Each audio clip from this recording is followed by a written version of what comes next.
Alright, welcome to the video on 4.3 two-way tables. I'm Mr. Who. I teach at Heron, so you'll hear my voice for the next few days over these topics. So let's go ahead and get started. Okay, so our objectives for part 1 of lesson 4.3, yes, this will be split up into two parts, are two-way tables. We're going to be looking at finding probabilities of multiple events using a couple different ways, and today we're going to cover the two-way table as well as learn the general addition rule that was teased last time. So let's go ahead and get started on that. So last time on lesson 4.2, we introduced how to develop and use probability models to find the probability of single events. Okay, so we describe our, event A, maybe event B, and talk about mutually exclusive there too as well. But there might be some times where you might want to find out the probability of multiple events occurring. Okay, and in that case, we need to have a little more sophisticated approach than just looking at our outcomes and just slapping together a bunch of probabilities. Okay, so we're going to look at a method that helps us observe the probability of two events, the two-way table, and also introduce that general addition rule. Okay, and I'll also make sure to highlight some key terms throughout the lesson, and hopefully you can take a look at that while we go through it. Okay, so if you remember from last time, we were shown this little image about rolling two dice,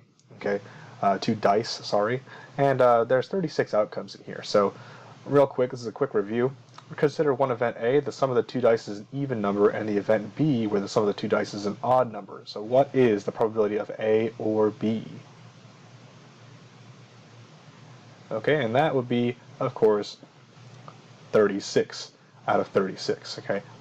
Every number, of course, is even or odd, and these are whole numbers, so we're pretty much set on, it's 100% chance that they will end up even or odd. Nice. So it's clear that they don't have any outcomes in common, right? If I went through this whole picture and said, okay, I'm going to mark all the even outcomes with a green marker and the odd ones with a red one, you would find that none of the events would have, an overlapping green and red. That's because we call these mutually exclusive. They should all be reviewed from last time, although this is one way to describe two events, okay, happening possibly, separately, because obviously they can't happen at the same time. But what if the events aren't mutually exclusive? In other words, these two events that we're talking about could have overlapping outcomes. So let's move on from the dice and talk about something a little different. For example, I'm sure most of you can probably relate. I have a Facebook and a Twitter account that I use, but at one point I only had a Facebook and not a Twitter. So go ahead and answer the question that follows here, and we'll come back after that real quick. Okay, and so hopefully you were able to find out that, well, you could have one or the other, or both, or neither. So there are 4 different outcomes if you were to ask maybe any person on the street, do you have Facebook, do you have a Twitter? What about a Facebook or a Twitter? So let's talk about that example here going forward. Okay, so let's set A equal to individual has a Facebook and event B as individual has a Twitter. So those are our two events. Okay, event A is if you ask a person whether they have a Facebook or not, they answer, yep, I have a Facebook. Event B is, yep, I have a Twitter. Okay, and in our case, we kind of thought about this. You can either have one of those two things happen where they say, yeah, I have a Facebook, yeah, I have a Twitter, or they could say both. They have both of those. So let's think about how we can calculate the probability of A or B in this case. So here's the problem. The example is a 2014 survey coming from us there. Suggests that 71% of teenagers have Facebook and 33% use Twitter. 15% of them do both. Okay. Suppose you select a random US teenager, which is the group we're talking about. What's the probability that you use Facebook or use Twitter? So, with our notation, we know that 71% represents our probability of A, that's they use Facebook, and 33% represents our probability of B, that's that they use Twitter. If we add these probabilities together using our mutually exclusive addition rule, you're going to end up with a probability greater than 1. And that's obviously not great. Okay, not great. In fact, they should add up to be 1.04 or 104%, which is definitely not correct as far as probability models go. So, that's not going to work. Instead, we're going to use a table setup like this one you see to the right to help us find the probability of A or B. Okay. Now, real quick, I do want to make note that all the tables that we'll give you in this class will probably be filled out already. You just need to know how to read the table. So I'm going to hopefully get through that in the next few minutes while I work with this table. Okay, and I may use my little mouse to indicate where I'm looking. Okay, so here we go. First of all, okay, each of these columns represents a different event. Okay, uses Facebook, that's our event A. Remember, that's event A. There's a uses Twitter row, that's our event B. Then, of course, there's the no Facebook and no Twitter group. These represent the complements, and you've learned about them last time, and they represent the people who don't have these. Okay. Now, what's important is that we're given the percent of people that have, percent of teenagers, sorry, that have Facebook and use Facebook. That goes in the bottom here. That represents the entire population that uses Facebook. Okay? Whereas the 33% represents the entire population that uses Twitter. You can see they line up here and here.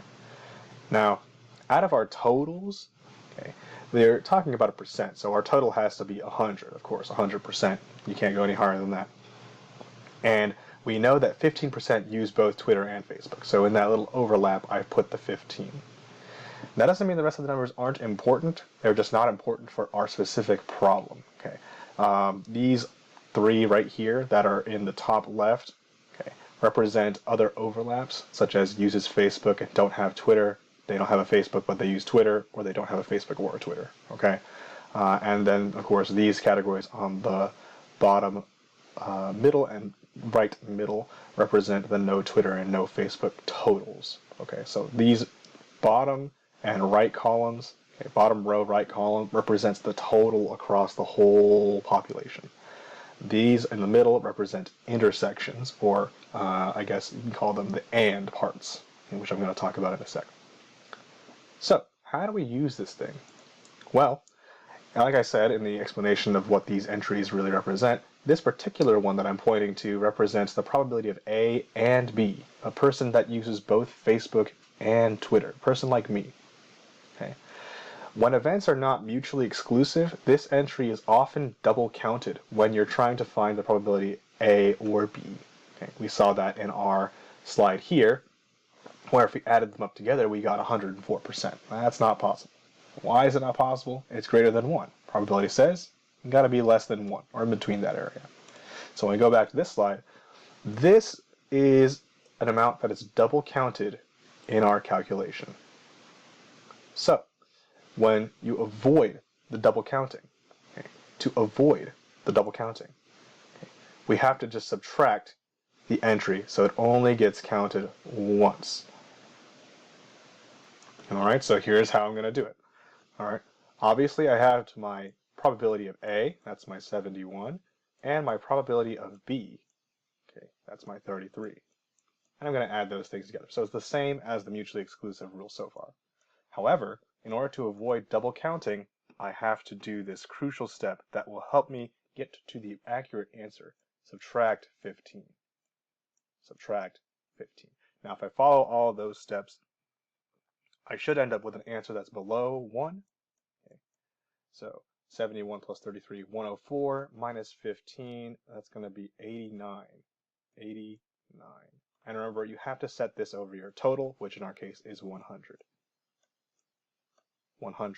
So 89 out of the 100%, okay, are the people that use Facebook or Twitter. Our probability is 0.89.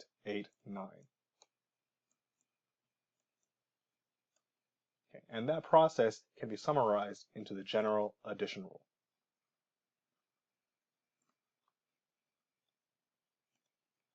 So here's that addition rule.